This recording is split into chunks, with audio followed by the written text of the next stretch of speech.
Good morning to all. Welcome to Bosco Campus Vision. This is Asha SP, Assistant Professor of PG, Department of Commerce. So, welcome to another lecture series of Income Tax Law and Practice. We are on the 6th lecture.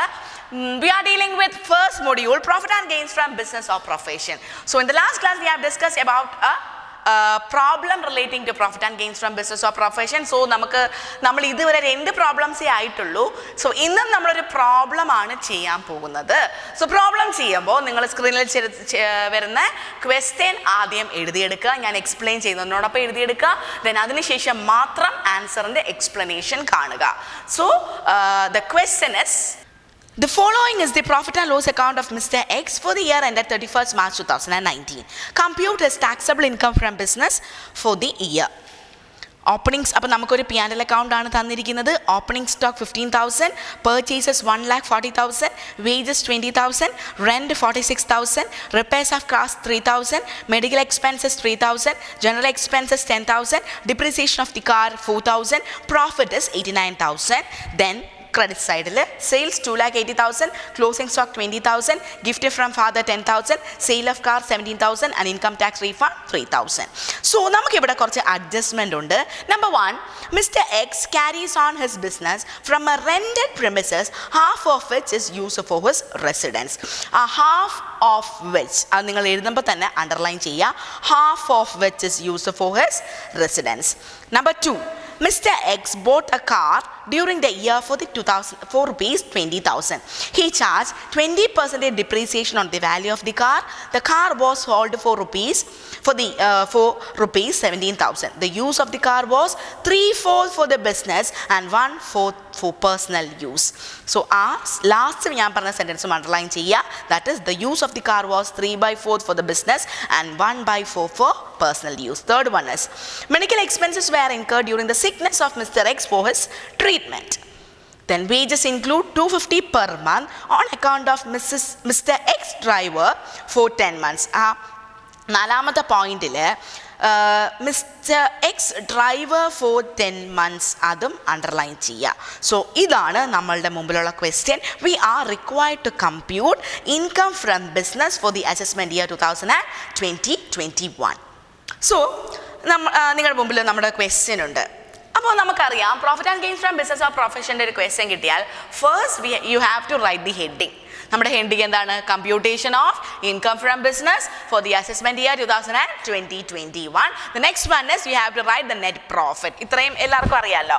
So net profit as per P&L account. അപ്പോൾ നമ്മുടെ ക്വസ്റ്റ്യനിലുള്ള net profit എത്രയാണ്? 89,000.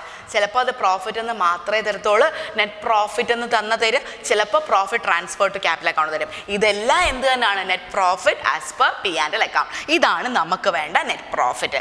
ഇനി debit സൈഡിൽ പോവുക, then to adjustment, then to credit side. ഇതാണ് നമ്മുടെ order. First നമ്മൾ net profit എഴുതുക, then debit side, then adjustment, then credit side. Okay, then അപ്പോൾ നമ്മൾ ഡെബിറ്റ് സൈഡിലോട്ട് പോവാണ്.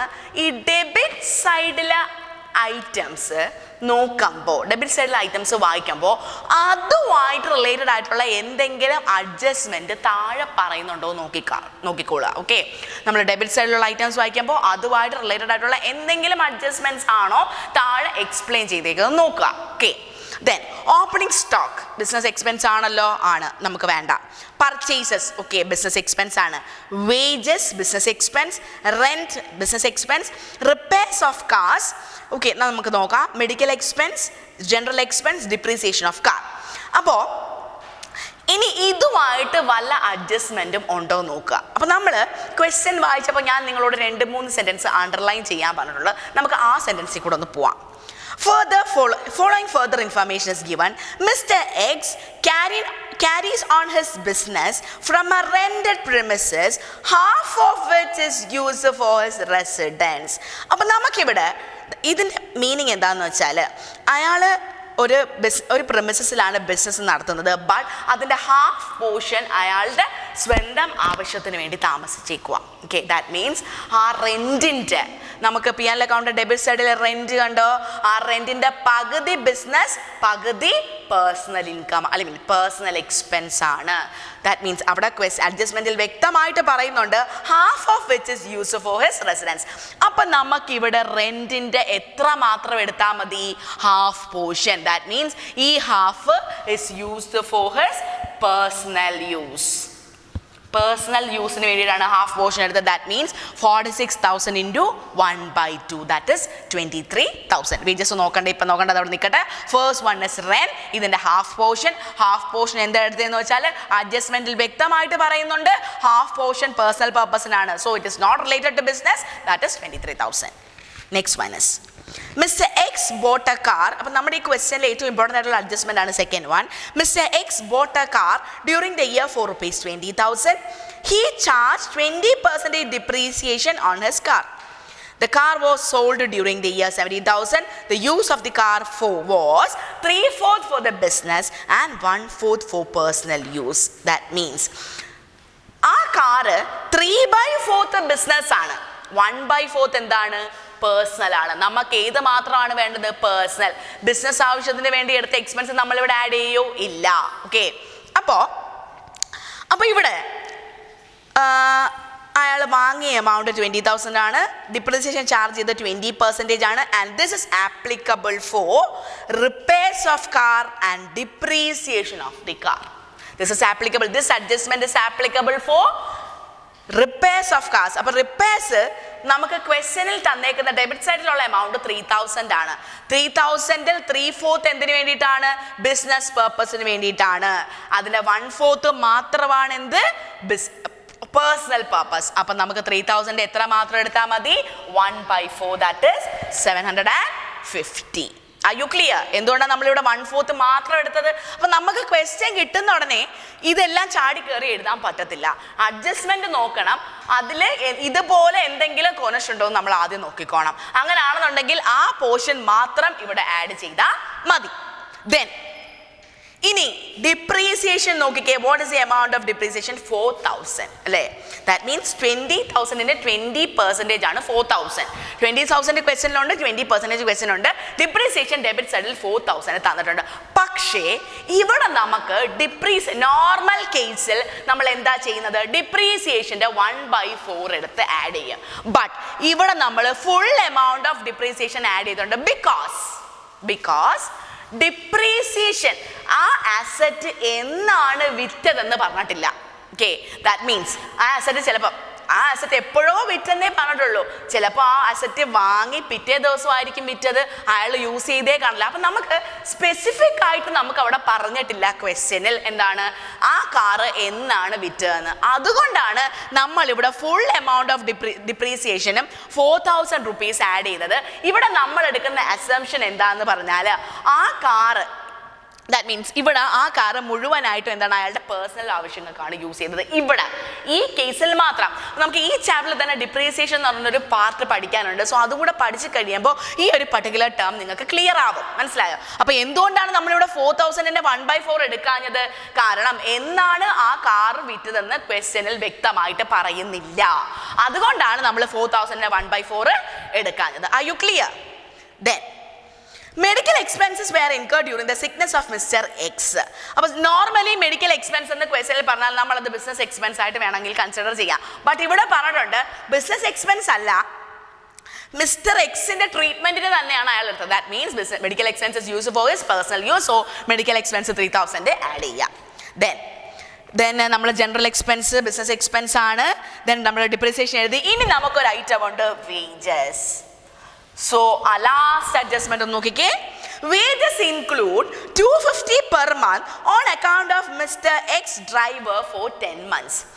Wages ഉള്ളൊരു item pay and account debit സൈഡിൽ 20,000 കിടപ്പുണ്ട്. അപ്പോൾ ഇതിൻ്റെ മീനിങ് എന്താണെന്ന് വെച്ചാൽ വേജസ് ഇൻക്ലൂഡ് ആ 20,000-ൽ 2,500 എക്സിൻ്റെ ഡ്രൈവറിന് സാലറി കൊടുത്തതാണ്. ഡ്രൈവർ എന്ന് പറയുന്നത് കാറിൻ്റെതാണ്. കാറ് 3/4 ബിസിനസ്സിന് ഉപയോഗിച്ചു, 1/4 മാത്രമേ എവിടെ ഉപയോഗിച്ചിട്ടുള്ളൂ? നമ്മുടെ പേഴ്സണൽ ആവശ്യങ്ങൾക്ക് വേണ്ടി വെച്ചിട്ടുള്ളൂ. അപ്പോൾ നമുക്ക് ഈ വേജസ് 250 × 10 10K into 1/4. ഓക്കെ, അപ്പം എന്തുകൊണ്ട് നമ്മൾ ഈ ഐറ്റം ആഡ് ചെയ്തു പറയുന്നുണ്ട്. 20,000-ൽ ഈ പർട്ടിക്കുലർ എമൗണ്ട് എന്ന് പറയുന്നത് അയാളുടെ പേഴ്സണൽ ആവശ്യങ്ങൾക്ക് എടുത്തതാണ്. സോ പേഴ്സണൽ ആവശ്യം എടുത്ത് കഴിയുമ്പം ആ ഐറ്റം നമ്മൾ പി ആൻഡ് അക്കൗണ്ട് ഡെബിറ്റ് സൈഡിൽ കാണിക്കണോ വേണ്ട? സോ മാറ്റി കഴിയുമ്പോൾ നമ്മുടെ നെറ്റ് പ്രോഫിറ്റ് എന്ത് ചെയ്യും? കൂടും. ഒരു എക്സ്പെൻസ് മാറ്റി കഴിഞ്ഞാൽ നെറ്റ് പ്രോഫിറ്റ് എന്തായാലും ഉറപ്പായിട്ട് എന്ത് ചെയ്യും? കൂടും. അതുകൊണ്ടാണ് ആ പർട്ടിക്കുലർ ഐറ്റം എന്ത് ചെയ്തത്? ആഡ് ചെയ്തത്. R you clear? അപ്പോൾ വേജസ് എടുക്കുമ്പോൾ 250 into 10 എവിടെ നിന്ന് വന്നു? 10 months into 1/4. ബിക്കോസ് ഇത് ഡ്രൈവറിന്റെ സാലറി ആയതുകൊണ്ട് ആ കാറ് അല്ലെങ്കിൽ ആ ഡ്രൈവറിന്റെ യൂസ് 1/4 മാത്രമേ ഉള്ളൂ. പേഴ്സണൽ 3/4 എന്താണ്? അയാളുടെ പേഴ്സണൽ ആവശ്യങ്ങൾക്ക് വേണ്ടി എടുത്തത്, ഐ മീൻ ബിസിനസ് ആവശ്യത്തിന് വേണ്ടി എടുത്തതാണ്. സോ ഇത്രയുമാണ് disallowed expense. Are you clear? So ഇത്രയും നമ്മൾ എഴുതി ആഡ് ചെയ്തപ്പോൾ 1,20,375 എമൗണ്ട് കിട്ടി. ദെൻ ലെസ്, ഇവിടെ ലെസ് ആണേ, less allowable income. So allowable income കാണാൻ നമ്മൾ എങ്ങോട്ട് പോവാ? പി ആൻഡ് അക്കൗണ്ടിലെ ക്രെഡിറ്റ് സൈഡിൽ സെയിൽസ് ബിസിനസ് എക്സ്പെൻസ് ഇൻകം ആണ്. ക്ലോസിംഗ് സ്റ്റോക്ക് ബിസിനസ് ഇൻകം ആണ്. ഗിഫ്റ്റ് ഫ്രം ഫാദർ, എൻ്റെ അച്ഛൻ എനിക്ക് ഗിഫ്റ്റ് തന്നു. It is not business income, it is coming under income from other source. നമ്മൾ ഗിഫ്റ്റ് ഫ്രം ഫാദർ എന്ത് ചെയ്തു? ലെസ് ചെയ്തു 10,000. Then sale of car. Sale of car എന്താണ്? ഒരു ക്യാപിറ്റൽ റെസിപ്റ്റ് ആണ്.